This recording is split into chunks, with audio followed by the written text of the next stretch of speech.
50 years ago, America's airwaves were split. You had one radio station playing music for white people, another playing music for black people. Even the record stores had different sections. Black artists often didn't get played on white radio. White audiences often didn't hear black artists' music. This wasn't just about taste. It was about segregation, deep and ugly. Then came Elvis Presley, a white kid from Tupelo, Mississippi. He sang with a raw, bluesy sound. He moved on stage in a way that shocked parents and thrilled teenagers. But was he just a talented performer? Or did he actually chip away at those walls? Did his music truly help integrate American culture? Was he a bridge or a barrier? Did he steal black music or amplify it? How much did he really change things, and how much credit does he deserve? These questions are complex. The answers aren't simple. They make you think about music, race, and history in a way that's uncomfortable but necessary. Number 16 is Elvis, really the one who broke barriers? It's a big question. A lot of people say Elvis broke racial barriers, but is that entirely fair? Black artists like Sister Rosetta Tharpe, Arthur Crudup, and Big Mama Thornton were making powerful music for years. They mixed gospel, blues, and rhythm and blues. They were rock and roll before rock and roll was a name. They influenced Elvis directly. Research by music historian Michael Lydon in his 1998 book, Flashbacks, points out how much of Elvis's early style came straight from these pioneers. He wasn't inventing something totally new. He was taking what was already there, refining it, and presenting it to a wider audience. But that wider audience is key, and that's where the debate gets heated. Some scholars, like Charles White in his 2003 study, The Sound Barrier, argue that Elvis, because he was white, could access radio stations and venues that were closed to black artists. His whiteness was a passport. It allowed the sounds of black music filtered through him to reach white teenagers across America. Before Elvis, many white kids had never heard the raw energy of rhythm and blues. Their parents certainly hadn't allowed it in their homes, but Elvis made it acceptable, even cool, for them to listen to this kind of music. The argument isn't that Elvis invented the music, it's that he popularized it on a scale previously impossible for black artists in a segregated society. Professor David R. Shumway, in his 2005 paper, Rock and Roll and Race, discusses this paradox. He notes that while Elvis undeniably benefited from racial privilege, his success inadvertently forced white mainstream culture to confront sounds and styles rooted in black culture. It was an uncomfortable, often unacknowledged, but undeniable cultural exchange. Consider the King of Rock and Roll title. Many argue it should belong to a black artist. Chuck Berry, Little Richard, Fats Domino, they were crucial. They wrote their own songs, developed unique stage personas, and were incredible musicians. Yet, Elvis got the crown. This reflects the deep-seated racial biases of the time. A 2010 study by Dr. Angela Y. Davis, published in Popular Music and Society, examined how marketing and media narratives systematically elevated white artists in genres heavily influenced by black music. Elvis was a beneficiary of this system. He was a perfect storm of talent, timing, and racial advantage. So when we credit Elvis with breaking barriers, we have to be specific. He didn't invent the music.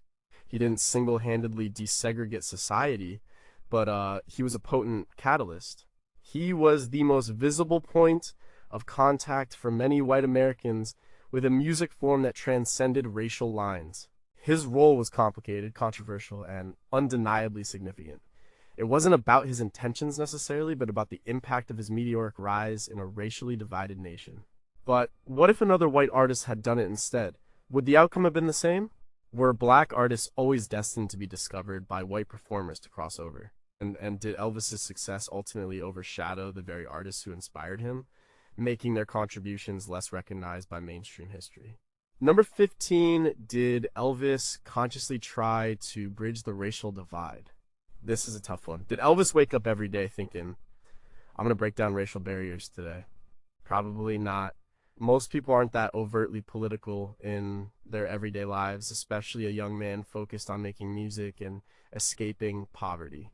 His motives were likely personal, to sing, to perform, to find success, but his actions, intended or not, had massive social implications. His biographers often describe him as someone who loved music, period. Race didn't seem to be a filter for his musical tastes. Growing up in Tupelo, Mississippi, and then Memphis, Tennessee, he was exposed to a rich blend of black and white music. Gospel, country, blues, rhythm, and blues. It was all just music to him.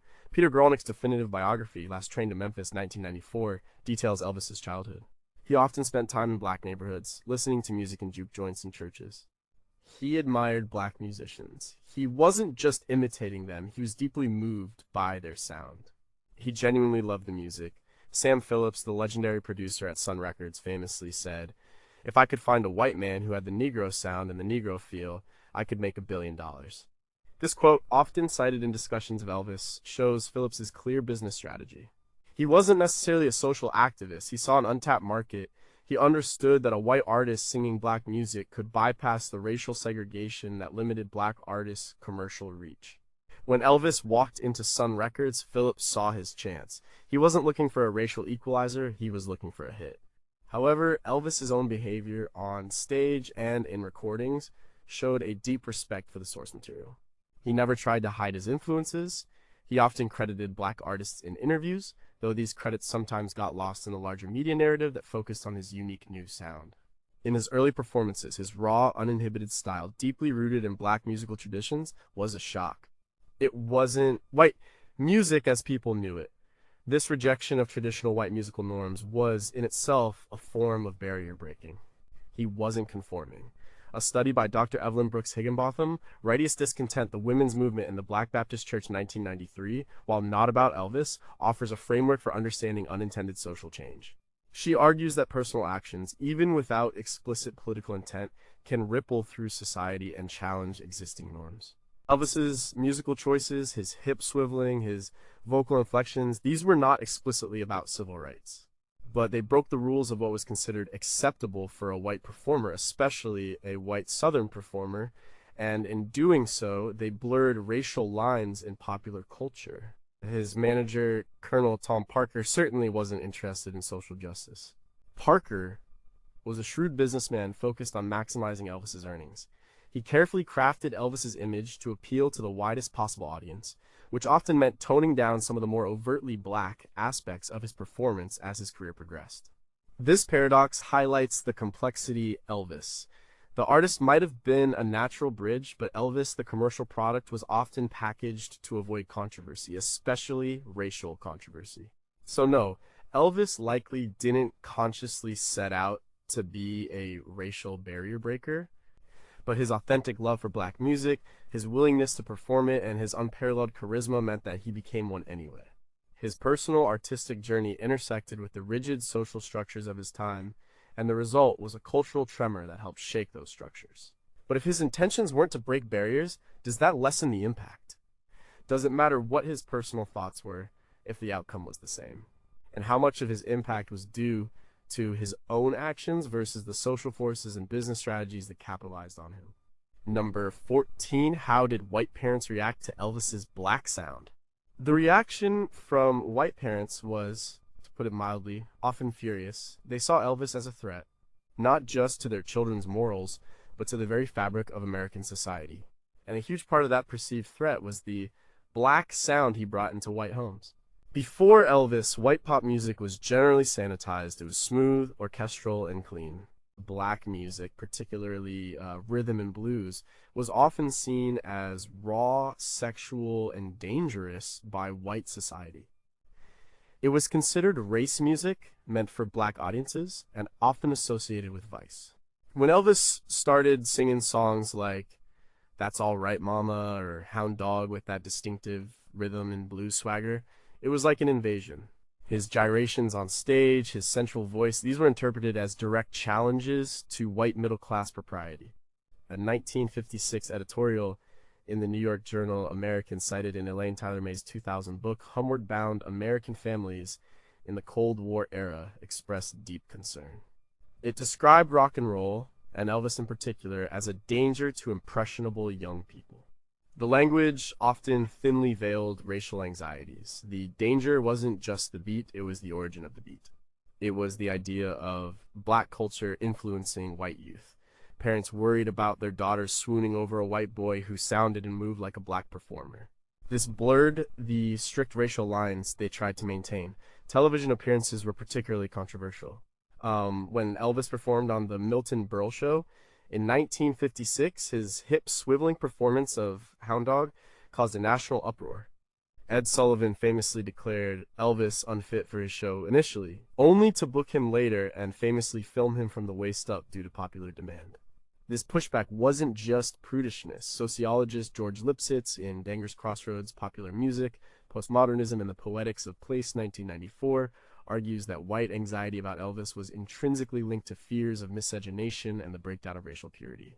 The music itself was a symbol of racial mixing. Kids, of course, loved it. For teenagers, Elvis represented rebellion. He was exciting, forbidden, and spoke to their desire for something new. His music offered an escape from the rigid expectations of their parents. And by embracing Elvis, they were often unknowingly embracing elements of black culture that had been systematically excluded from mainstream white society. This created a generational divide that cut across racial lines. White teenagers listening to Elvis were participating in a cultural integration, even if they didn't frame it that way. The record sales numbers speak volumes. Elvis's records sold millions, reaching homes where black artists' original versions had never been allowed. This forced white radio stations to play a sound that was undeniably rooted in black music. The sheer commercial success of Elvis, fueled by teenage demand, pushed a crack in the wall of segregation. It didn't dismantle it, but it made it impossible to ignore. So white parents reacted with fear and condemnation.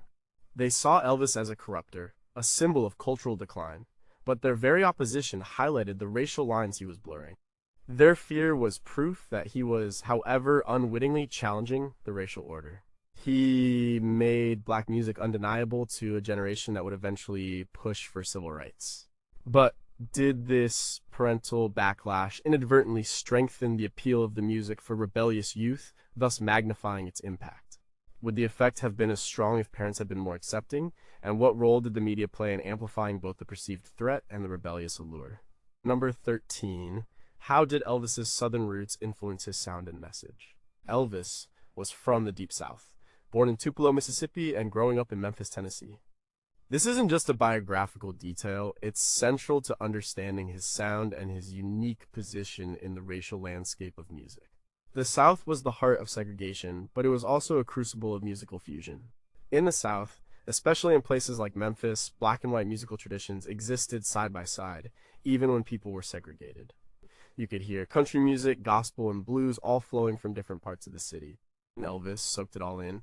Guralnick's Last Train to Memphis, 1994, vividly describes Elvis's early life, attending Assembly of God services with their passionate gospel singing, and then sneaking off to Beale Street to listen to the blues. This direct, immersive experience was critical. He wasn't just hearing records, he was living in a soundscape where racial boundaries were permeable in music, even if rigid in society. His vocal style is a perfect example of this fusion. He had the country twang, but he also had the raw emotion and inflections of the blues. Musicologist Robert Cantwell, in his 1984 study Bluegrass Breakdown, though focused on a different genre, discusses how Southern music forms often blend, regardless of performer's race, due to geographic proximity and shared cultural experience. And Elvis embodied this fusion. He didn't just sing black music, he brought his own Southern white working class experience to it, creating something new that resonated across the color line. The irony is profound. A white Southerner, from the very region most resistant to racial integration, became a key figure in pushing a cultural form that transcended race. This wasn't a Northern liberal trying to bridge divides, this was a product of the segregated South, embodying its musical melting pot. This made his appeal even more potent, and for some, even more threatening. He was a homegrown phenomenon, not an external import. His upbringing also meant he understood the feel of the music intuitively. He didn't have to learn it intellectually, it was in his bones. This authenticity, as noted by Greil Marcus in Mystery Train Images of America in Rock and Roll Music 1975, is what connected with audiences. He wasn't appropriating, he was translating a deeply felt personal connection to a cultural tradition. This wasn't always a smooth process, and the lines between appreciation and appropriation are always fuzzy, especially when power dynamics are involved. but his southern roots gave him an unteachable understanding of the source material. Also, his look, his greasy hair, his clothes. He wasn't a clean-cut country boy. He wasn't trying to fit into the mainstream white image. He cultivated a style that was often seen as working class, rebellious, and not traditionally southern white gentry. This image, combined with his sound, further challenged preconceived notions of what a white southerner could or should be. He was breaking away from the expectations of his own culture, which made him even more disruptive. So, Elvis's southern roots were not just a backdrop, they were the very soil from which his sound grew. They provided him with direct access to a diverse musical heritage, allowing him to authentically blend genres that society had tried to keep separate.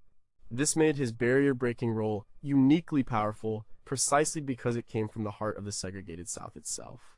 But did his southernness also make it harder for him to acknowledge his black influences directly, given the social pressures of the time? Would a northerner have been seen differently? And how much of his impact was about transcending his southern identity versus embodying a specific, often overlooked aspect of it? Number 12. How did television amplify Elvis's impact on racial integration? Television was a game changer for Elvis and for the discussion around race in music. Before TV, people primarily heard music on radio or saw performers live. Radio could be desegregated by sound, but live shows were often segregated by venue. Television brought the visual element directly into American living rooms, and that's where Elvis's barrier breaking really took off. When Elvis appeared on national television shows like the Dorsey Brothers Stage Show, the Milton Berle Show, and the Ed Sullivan Show in 1956, his impact was immediate and massive. But suddenly, his sound was not just a voice, it was connected to a body.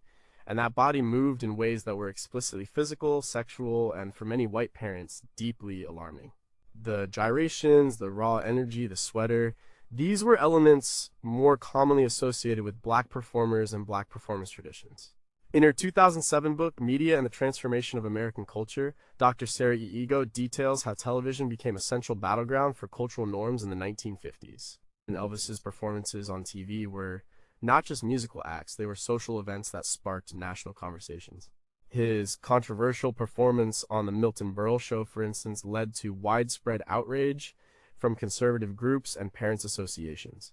But it also solidified his image as a rebel and made him even more appealing to teenagers. The visual component was crucial because it directly confronted racial stereotypes.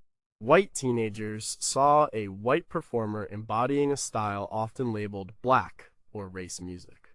This visual proof of cultural blending was much more potent than just hearing the music on the radio. It showed that black sounds and movements could originate from a white body, blurring clear racial distinctions that had been carefully maintained in public life. The lines were being visibly crossed right there in the family living room. Consider the Ed Sullivan Show. Sullivan, a cultural gatekeeper, famously tried to censor Elvis, initially banning him, then only showing him from the waist up. This attempt to control Elvis's image was itself an admission of the power of his performance and its perceived danger. But even from the waist up, Elvis's charisma and the energy of his music were undeniable. The fact that Sullivan, despite his reservations, felt compelled to book Elvis 3 times in 1956 to 57 due to popular demand shows how much public desire there was to see him. The live audience reaction shown on TV was also powerful. Screaming, fainting girls, this spectacle of emotional intensity was contagious. It showed a generation breaking free, and that freedom was intrinsically linked to a musical style rooted in black culture. A 2012 study by Professor Jeremy E. Cohen, Television's Role in Shaping American Cultural Identity, highlights how iconic figures on TV can quickly become symbols of broader social change. Elvis was exactly that. So, television amplified Elvis's impact by making his persona, his movements, and his direct connection to black musical aesthetics visible to millions. It forced a confrontation with a cultural blend that transcended race in a way radio couldn't. It made the blackness of his sound undeniable, showing audiences a white performer bringing a traditionally black form of expression into the mainstream, thereby blurring those carefully constructed racial lines. But did television also contribute to the whitewashing of rock and roll, focusing on Elvis while potentially downplaying other black rock and roll artists who were also on TV. Did the visual aspect make the controversy more about his sexuality than his racial influence?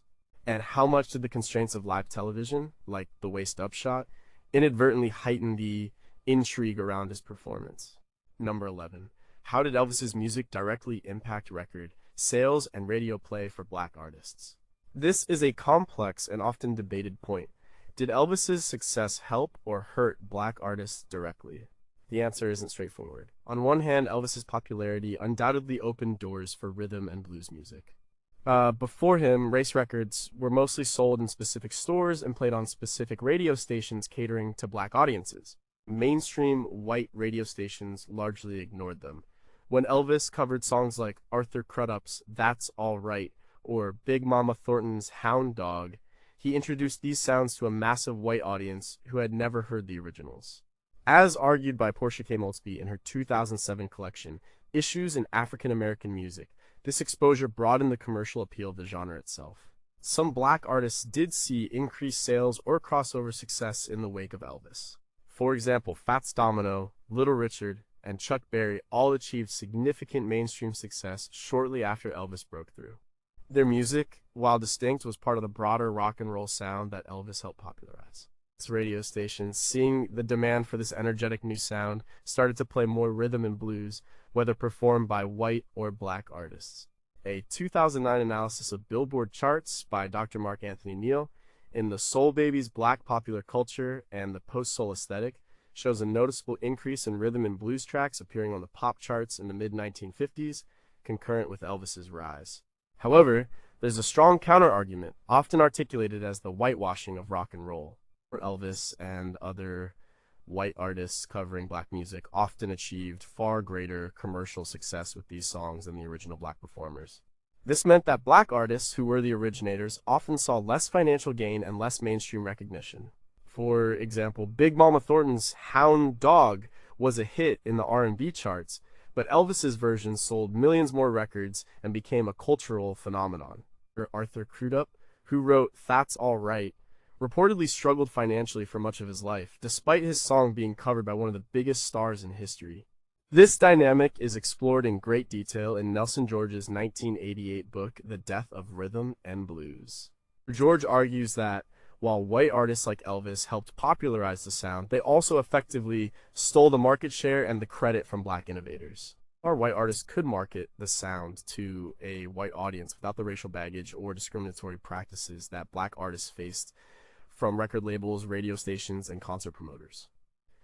They didn't have to contend with Jim Crow laws limiting their touring options or the implicit bias of listeners. Moreover, the financial arrangements were often exploitative. Black songwriters and musicians sometimes didn't receive proper royalties or songwriting credits when their work was covered by white artists.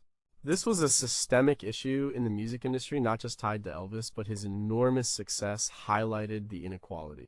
The system was rigged against black creators. So, while Elvis's rise undeniably broadened the appeal of rhythm and blues and helped create a space for rock and roll where black artists could find some crossover success, it also perpetuated a pattern of white artists profiting immensely from black cultural innovations. It's a double-edged sword. He helped break barriers for the sound, but often at the expense of the originators of that sound. But did the broader exposure that Elvis provided ultimately lead to more opportunities for black artists in the long run, even if individual artists were shortchanged? Could mainstream rock and roll have developed as it did without a white figure to introduce it to a wide white audience? And how much of the whitewashing was due to Elvis himself versus the predatory practices of the music industry at large? Number 10, did Elvis's concerts ever desegregate audiences? This is a fascinating and often overlooked aspect of his impact. While America was still deeply segregated by law and custom, Elvis's concerts sometimes blurred those lines, creating spaces where black and white fans shared the same experience. This wasn't always intentional or widespread, but it happened. In the mid-1950s, many concert venues in the South, and even in some parts of the North, were strictly segregated, and black patrons would be relegated to separate sections, often balconies, or entirely excluded. But the immense popularity of Elvis, which appealed across racial lines, sometimes created chaotic situations that challenged these norms. Studies of early rock and roll concerts, such as those detailed in Glenn C. Altschuler's 2003 Shook Up How Rock and Roll Changed America, describe how the sheer demand for tickets and the fervent energy of the crowds could overwhelm traditional segregation protocols. Young black and white fans, united by their enthusiasm for Elvis, would often push past ushers or simply ignore the separate seating arrangements, creating mixed race sections within the audience. This wasn't a planned act of civil disobedience, it was often spontaneous and driven by shared excitement. One notable example frequently cited by historians like Altschuler is Elvis's concerts in the South during his early career.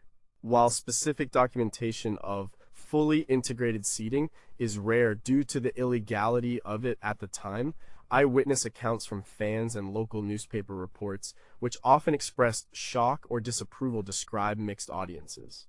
Journalist Arnold Shaw, in his 1978 book, Honkers and Shouters: The Golden Years of Rhythm and Blues, recounts how some venues, particularly in border states or less strictly enforced areas, would see black and white teenagers dancing together, something unheard of in many other public spaces.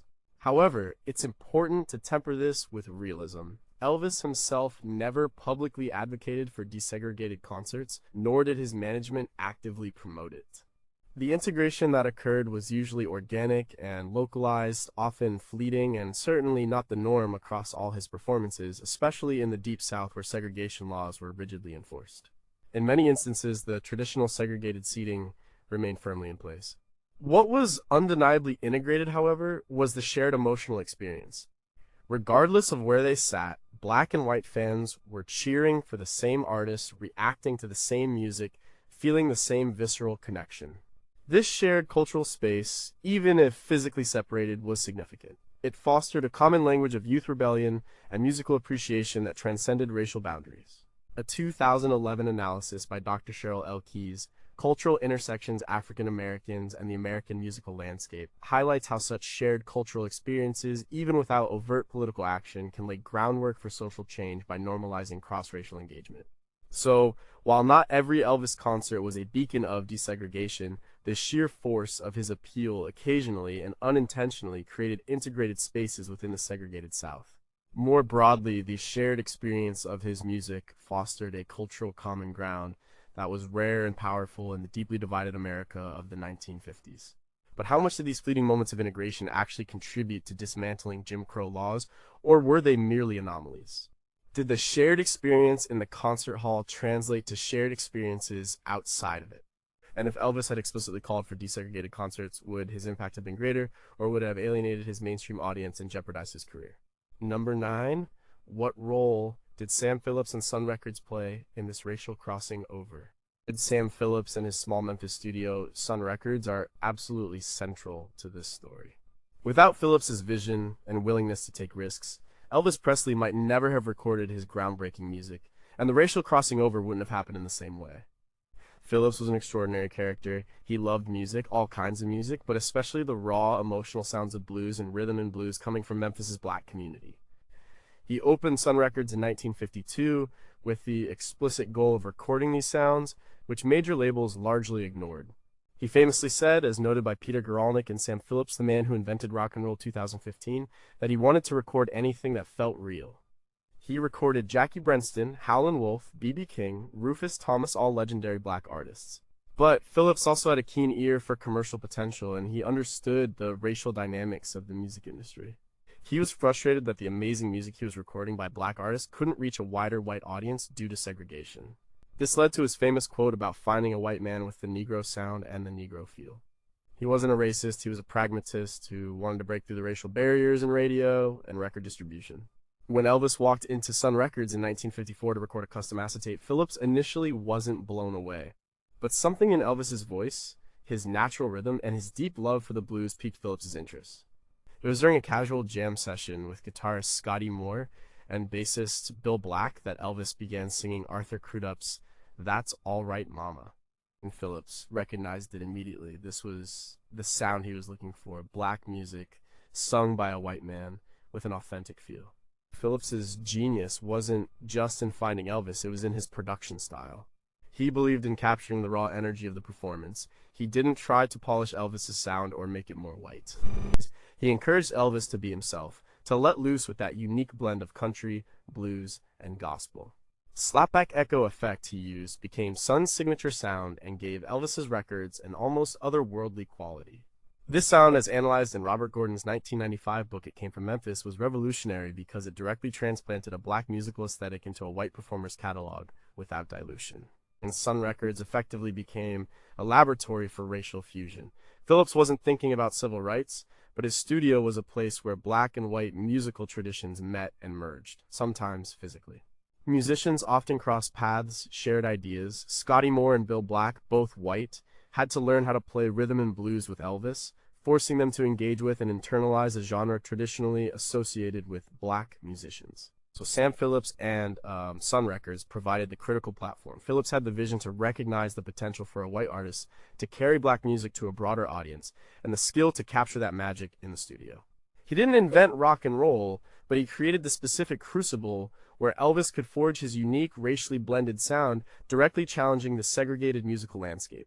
But what if Phillips had focused solely on black artists? Would their music have eventually broken through on its own without a white intermediary?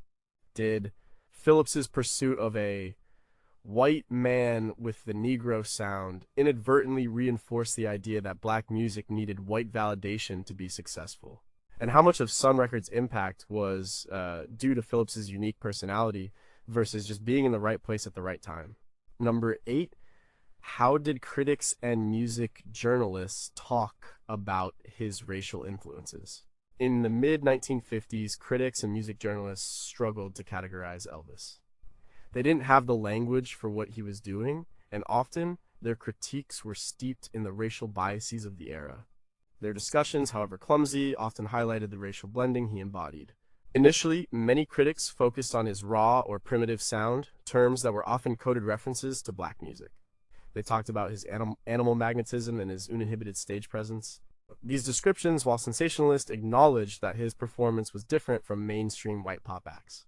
Some early reviews, particularly in regional southern newspapers, were quite explicit about the black origins of his style, often in a negative way, warning parents about the Jungle Beat or Negro music influencing their children.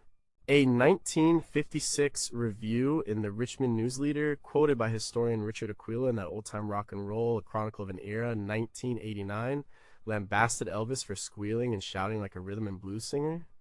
However, as Elvis gained national prominence, the mainstream media began to shift its narrative. Instead of focusing on his direct black influences, many journalists started to frame him as an innovator, creating a totally new genre, rock and roll. This often downplayed or completely erased the contributions of black artists. It was a way to make his music more palatable to a white audience and to avoid direct discussions of racial integration, which was a sensitive topic during the nascent civil rights movement. Music critic John Rockwell, in his 1978 book Elvis Presley, A Life in Music, discusses how critics often had a difficult time acknowledging the full extent of Elvis's black influences without appearing to endorse race mixing in music. They would use euphemisms. They might say he had a bluesy voice or a gospel feel, but rarely would they explicitly name Arthur Crudup, Big Mama Thornton, or Sister Rosetta Tharpe as direct inspirations in the mainstream press. The credit was often generalized or simply ignored. This selective reporting had a profound impact. While Elvis was bringing black music to a white audience, the media narrative often presented him as an original, thus reinforcing racial hierarchies where white artists were seen as the primary innovators. It was a form of cultural appropriation legitimized by the press. Black artists who were still struggling for mainstream recognition often saw their contributions marginalized. However, some journalists, particularly those writing for smaller independent music magazines or black publications, were more forthright. Jet magazine, for example, published articles that celebrated Elvis's connection to black music, but also questioned the unfairness of white artists profiting more from these sounds. A 1957 Jet feature, How White Singers Cashing In on Negro Blues, directly addressed this economic disparity. So, critics and music journalists were often caught in a bind. Their early observations, sometimes explicitly if negatively, highlighted his black influences. But as he became a superstar, the mainstream narrative often obscured these roots, contributing to the idea of rock and roll as a white invention. This media framing was a crucial part of how Elvis's role in racial crossing over was understood or misunderstood by the general public. But if critics had been more honest about his influences from the start, would it have slowed his rise? Did their deliberate obfuscation actually make his music more acceptable to mainstream white audiences? And how did this selective reporting influence the historical memory of rock and roll's origins? Number 7, beyond music, did Elvis influence broader cultural acceptance of black culture? This is a grand claim, and it needs careful thought. Did Elvis, through his music, lead to a broader cultural acceptance of black culture beyond just the notes and rhythms? In some ways, yes, indirectly and subtly. His influence was like a Trojan horse. His music, steeped in black traditions, entered homes and hearts where black culture was otherwise viewed with suspicion or outright prejudice. Teenagers listened to Elvis, they liked his style, and that style was undeniably influenced by black performance and aesthetics. As argued by Dr. Jackie Jones in her 2002 work, The Cinematic Black Nationalists, Cultural Politics, and the Sound of Popular Music. This process of cultural absorption meant that elements of black culture, previously confined or denigrated, became normalized and even desirable for a white audience, particularly youth.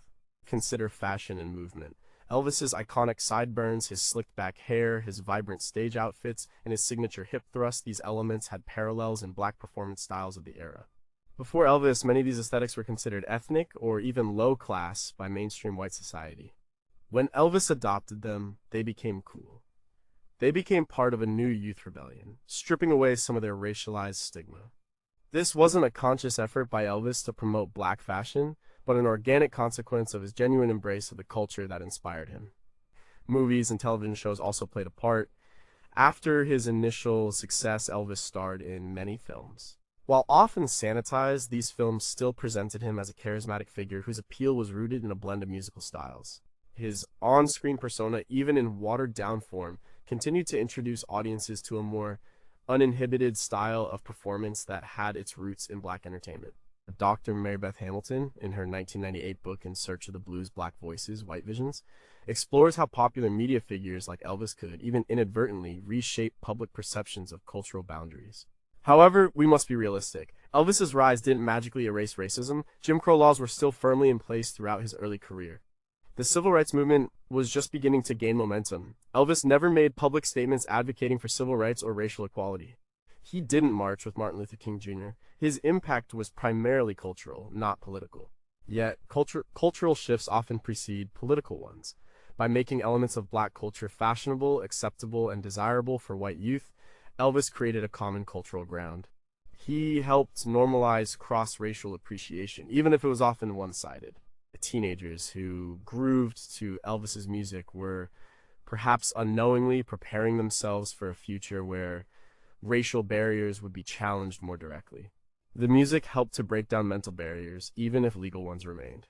So, beyond the music itself, Elvis influenced broader cultural acceptance by making black performance styles, aesthetics, and emotional expression palatable and exciting for a generation of white Americans. He was a cultural bridge, even if he didn't realize it and wasn't actively trying to be one. He showed a generation that what was black could also be cool. But did this cultural assimilation lead to a deeper understanding and respect for black people, or was it merely a superficial adoption of style? Did his success make it easier for white people to appreciate black culture without fully confronting the injustices faced by black people? And how much of this cultural shift was due to Elvis himself versus the broader social forces of youth rebellion and changing media landscapes?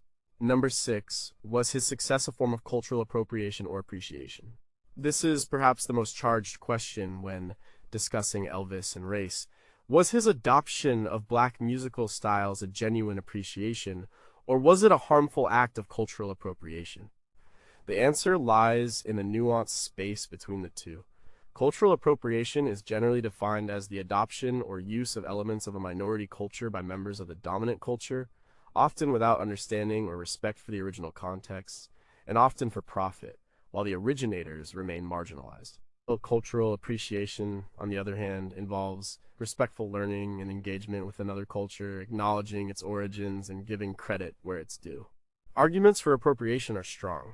Elvis, a white man, took music directly from black artists like Arthur Crudup and Big Mama Thornton and became vastly more famous and wealthy than they ever did from those same songs. He received the King of Rock and Roll title, while the true pioneers, often black, were largely relegated to the sidelines of popular music history. As discussed by Dr. George Lipsitz in The Possessive Investment in Whiteness 1998, the economic and symbolic capital derived from black cultural forms disproportionately benefited white artists. This pattern highlights a systemic issue where black creativity was exploited by a racially biased industry. Arthur Crudup, the composer of That's Our Right, reportedly received a flat fee of $160 for the song and never received proper royalties for Elvis's version, despite years of legal battles. Big Mama Thornton similarly saw Elvis's Hound Dog become a monstrous hit while her original was a much smaller success. This stark financial disparity, where the originator suffers while the popularizer thrives, is a classic marker of appropriation. The system allowed white artists to profit from black talent without sharing the wealth or the recognition fairly. However, arguments for appreciation also exist. Elvis genuinely loved the music. He grew up immersed in it. His passion for the blues and gospel was authentic, not feigned. He often spoke of his influences, though these acknowledgments were frequently downplayed by his management and the mainstream media. He wasn't just copying, he was internalizing and reinterpreting the music through his own experience. As argued by Peter Guralnick in Last Train to Memphis, Elvis's performances had an honesty and rawness that suggested deep engagement, not just superficial mimicry. Furthermore, his success undeniably exposed millions of white Americans to a sound they otherwise might never have encountered. It brought rhythm and blues out of its segregated corner and into the mainstream. While this didn't directly benefit individual black artists in every case, it did pave the way for a broader acceptance of black musical styles and, later, for black artists to achieve crossover success. In a perverse way, he was a necessary, if controversial, intermediary in a segregated society. The context of the 1950s is crucial. In a deeply segregated America, where Jim Crow laws were still enforced, the cultural exchange was inherently unequal. The power dynamics were stacked against black artists. So, while Elvis's personal intentions might have been rooted in appreciation, the systemic outcomes of his success often looked like appropriation. It's a testament to the complex legacy of race in American music. So, was it appreciation or appropriation? It was likely both. His personal connection was probably appreciation, but the system in which he operated and the outcomes for the original black artists often made it appropriation. It's a powerful reminder that individual intent doesn't always trump systemic injustice. But if Elvis had consciously decided not to record black music, would the history of rock and roll have unfolded differently, or would another white artist have filled that role? Can cultural appreciation ever truly exist without appropriation in a society marked by deep power imbalances? And what responsibility do artists have to the origins of the music they perform, especially when those origins are from a marginalized culture? Number 5, how did his image challenge stereotypes of white Southern masculinity? Elvis's image was a radical departure from the prevailing stereotypes of white Southern masculinity, especially in the 1950s. He challenged notions of what a white man, particularly a white man from the South, should look and sound like. This defiance had subtle but significant racial implications. The dominant image of white Southern masculinity at the time was often associated with either a refined, gentlemanly demeanor for the upper class or a stoic, hardworking, often conservative, good old boy image for the working class. Both upheld a certain idea of white respectability and racial superiority. Elvis blew that out of the water. He was overtly sexual, flamboyant, and emotionally expressive on stage.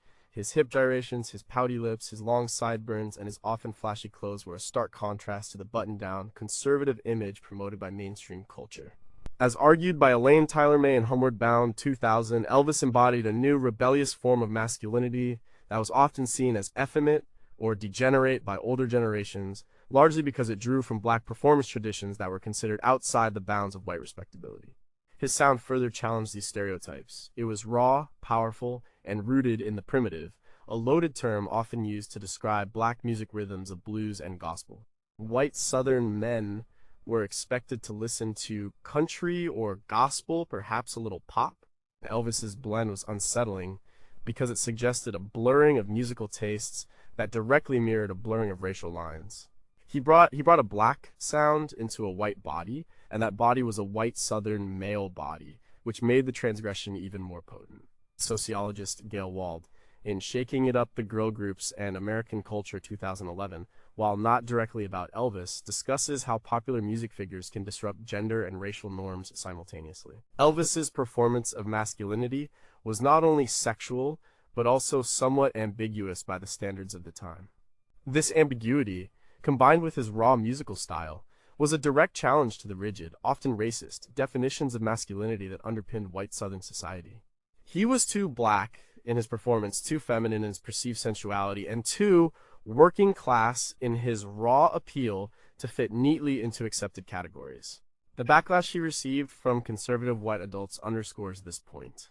They weren't just reacting to his music, they were reacting to his embodiment of a new racially ambiguous masculinity that they feared would corrupt their children and undermine traditional social structures. He was a symbol of chaos, and that chaos was implicitly racial. So Elvis's image profoundly challenged stereotypes of white Southern masculinity. By embracing and embodying black musical and performance aesthetics, he created a new rebellious archetype that broke away from conventional notions of white respectability and racial purity. He made it cool to be different, to be rebellious, and implicitly, to embrace cultural forms that transcended racial boundaries. But did this new masculinity, while challenging white norms, inadvertently perpetuate other stereotypes? Did his image make it harder for black male performers to gain similar mainstream acceptance without being seen as less original? And how much of his perceived subversiveness was a genuine challenge to the status quo versus a carefully managed image by his promoters? Number 4. Did Elvis personally advocate for civil rights or racial equality? This is a straightforward question with a simple, albeit disappointing, answer: no. Elvis Presley never publicly advocated for civil rights or racial equality. He didn't make speeches, join marches, or issue statements supporting the burgeoning civil rights movement. During the height of the civil rights movement in the late 1950s and 1960s, many other celebrities, both black and white, took public stances. Harry Belafonte, Sammy Davis Jr., Sidney Poitier, and even Bob Dylan and Joan Baez became vocal supporters. Elvis remained silent on political issues, particularly race. Biographies like Peter Guralnick's Careless Love the Unmaking of Elvis Presley, 1999, describe Elvis as generally apolitical. His world revolved around music, family, and his career. He was famously protective of his privacy and avoided controversy, a stance largely enforced by his manager, Colonel Tom Parker, who sought to keep Elvis's image as universally appealing as possible. Publicly supporting civil rights in the South during that era would have been a career-ending move for many white artists, and Parker was not about to take such risks. However, his personal views, while not publicly expressed, suggest a genuine lack of racial prejudice. As mentioned earlier, he grew up in integrated neighborhoods, listened to black music, and admired black artists. Accounts from those who knew him well often highlight his personal warmth and lack of overt racism. Dr. Michael Bertrand in Eras, Rock and Elvis, 2011, notes that while Elvis wasn't an activist, his personal life, especially his early years, showed a comfort and ease with black culture that was unusual for a white Southerner of his time. He was often seen socializing with black musicians and fans. There's a famous, though likely apocryphal, quote attributed to Elvis where he supposedly said something derogatory about black people. This quote has been widely debunked by historians and biographers, including Guralnick, who found no credible evidence that Elvis ever said it. Its persistence, however, highlights the deep-seated racial anxieties and stereotypes that surrounded him. The silence of Elvis on civil rights is a complex issue. Some argue it was a missed opportunity, a failure to use his immense platform for social good. Others argue it was a pragmatic choice that allowed his music, with its inherent racial blending, to reach a wider audience without political baggage, thus having a different kind of impact. His impact, therefore, was not through conscious activism, but through the unconscious cultural work his music performed. He was a cultural bridge, not a political one. So, no, Elvis did not personally advocate for civil rights or racial equality. His influence on breaking racial barriers was through his music and performance, not through explicit political statements. His silence, while understandable in the context of his time and career management, remains a point of critique for those who believe he could have done more. But did his apolitical stance make his cultural impact more effective, allowing his music to bypass political resistance? Could he have maintained his massive popularity if he had been openly political on such a divisive issue? And does the absence of explicit advocacy diminish the significance of his de facto role in cultural integration? Number 3, what was the impact of That's All Right Mama on racial perceptions?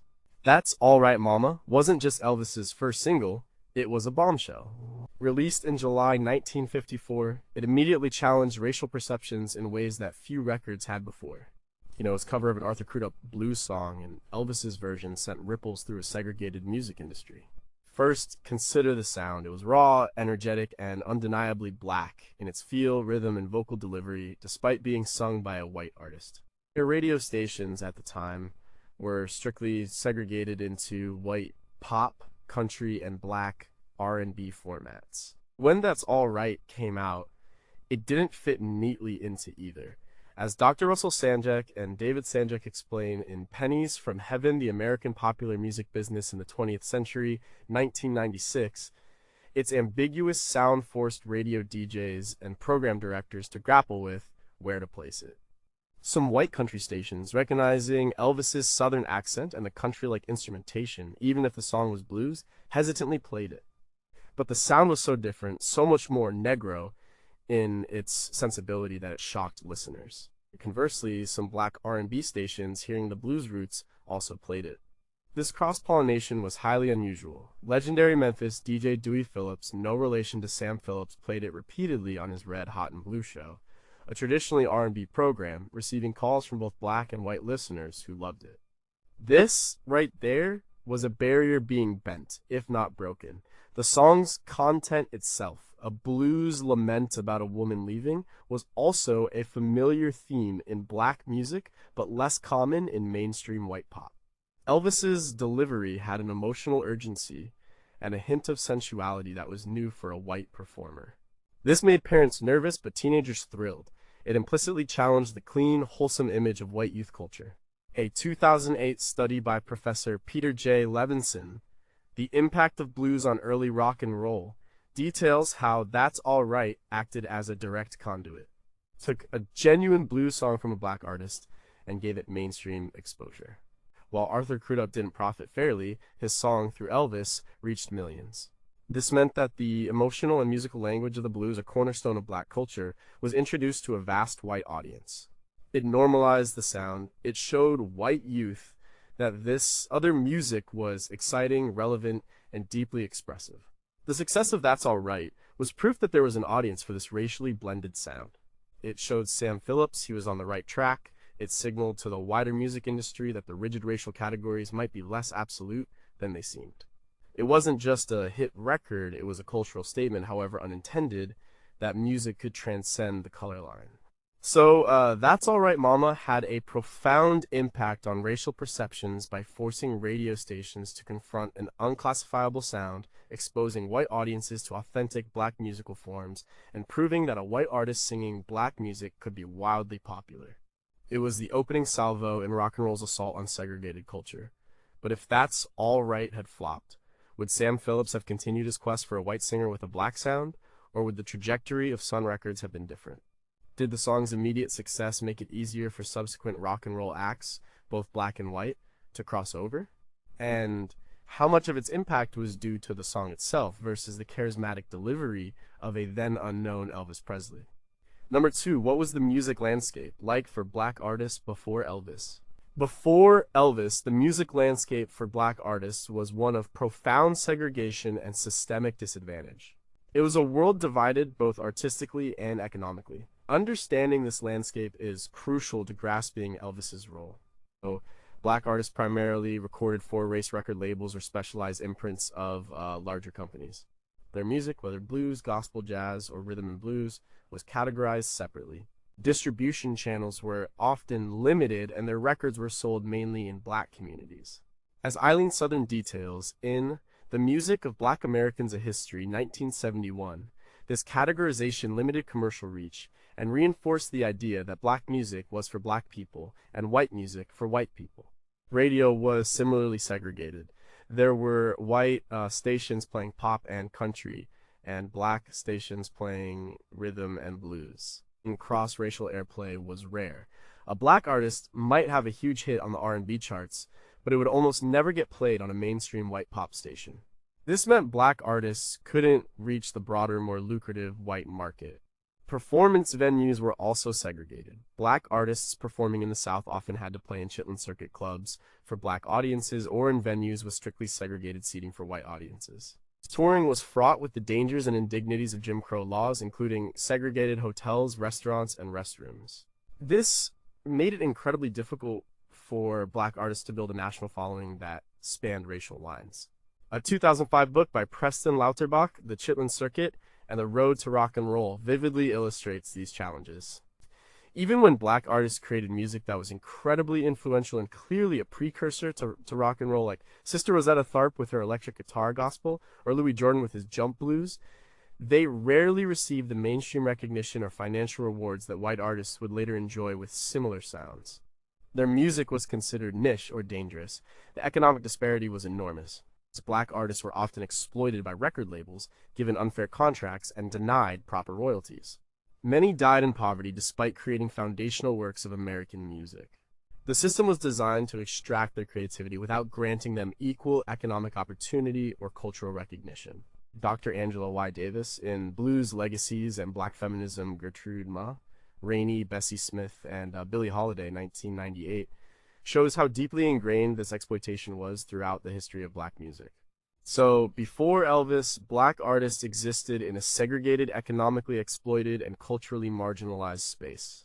Their music was vibrant, innovative, and deeply influential, but it was largely confined to their own communities.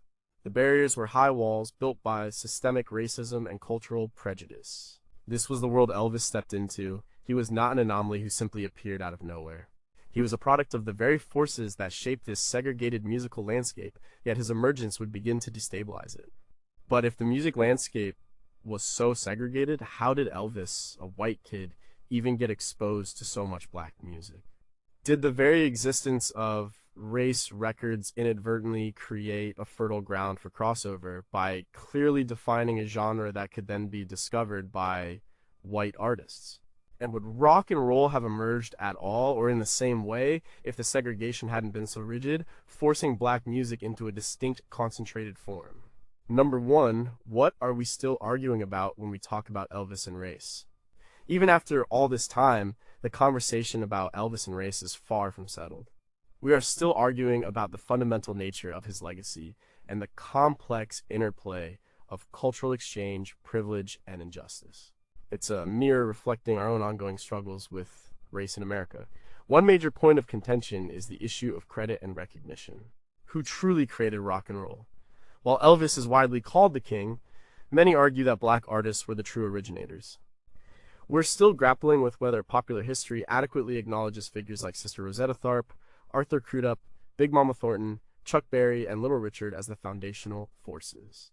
A 2017 documentary, The Godmother of Rock and Roll, Sister Rosetta Tharpe, brought this debate back into the mainstream, highlighting how often black women's contributions have been overlooked. The argument isn't to diminish Elvis, but to elevate those who came before him and inspired him.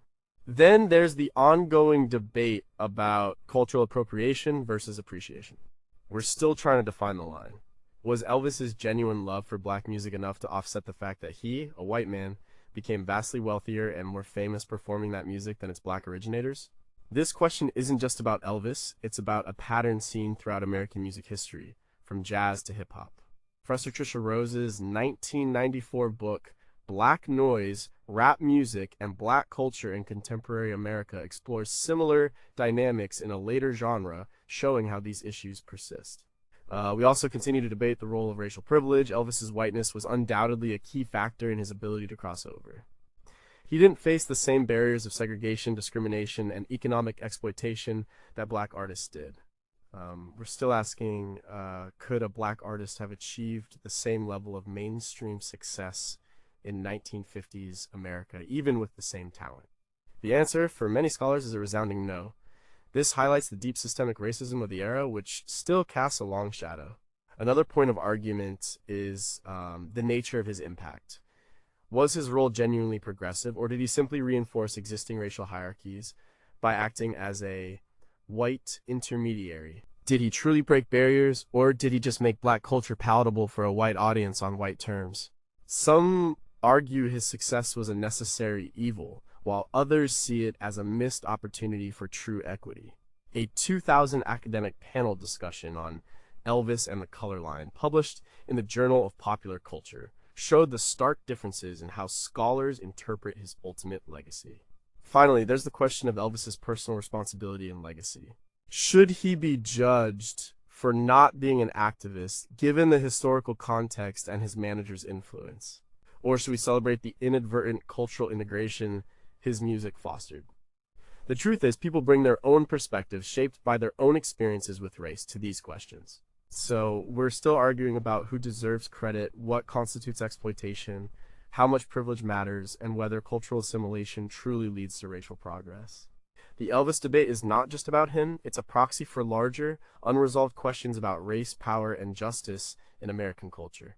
But can we ever truly separate an artist's personal intent from the broader societal impact of their work? Does the commercial success of a racially blended sound automatically signify progress, or can it mask deeper inequities? And will history ever fully acknowledge the true mosaic of rock and roll's origins, or will the king always overshadow the architects of his kingdom?